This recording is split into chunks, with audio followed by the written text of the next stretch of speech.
Assalamu alaikum wa rahmatullahi wa barakatuh. Pour la première année du collège, le transport des produits de l'érosion, deuxième partie. Alors, l'activité 4 nous demande de déterminer les conditions de transport du sable de chaque échantillon, sable fluviatile, de plage et éolien. Comme vous le constatez, ces trois échantillons observés à la loupe binoculaire montrent qu'ils ont des formes et des surfaces différentes. Effectivement, la forme et l'état de surface des grains de quartz observés à la loupe binoculaire, ce qu'on appelle la morphoscopie, et nous donne des informations sur le mode de transport, notamment l'agent de transport. Donc, de l'amont vers l'aval, les grains de sable ils vont subir, ils seront érodés, bien sûr, comme vous le constatez, par frottement. Effectivement. Donc, au niveau de l'amont, nous avons des grains non usés, alors qu'au niveau de l'aval, nous avons des grains émoussés luisants. Donc, la forme et l'état de surface des grains de quartz observés à la loupe binoculaire varient selon la durée de transport.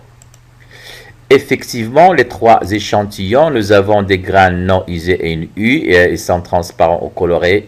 Ils ont des angles, comme vous le constatez. Ils ont subi un faible transport, alors que les grains émoussés et luisants, ils ont des arêtes estampées par un transport hydrique, c'est-à-dire par l'eau, alors que le troisième échantillon, c'est le sable éolien, c'est-à-dire le sable du Sahara. Ce sont des grains ronds mat. Ils sont dépolis et arrondis par un transport éolien, c'est-à-dire par le vent. Effectivement, la longueur du trajet et l'agent de transport déterminent l'aspect des grains de quartz transportés. Les grains non usés qui n'ont subi aucun transport ou un faible transport ont une forme anguleuse et des arêtes, alors que les grains émoussés luisantes ayant subi un transport par l'eau ont une forme arrondie, dû au frottement pendant le transport, comme nous l'avons déjà montré. Leur luisance, bien sûr, elle est due au lavage qu'ils ont subi par l'eau. Par contre, les grains ronds mat, ils ont subi un transport par le vent, ont aussi une forme arrondie, mais l'aspect mat, dans ce cas-là, il est dû aux impacts des chocs entre les grains et la poussière, et à la poussière. Donc, on répartit les grains en trois catégories.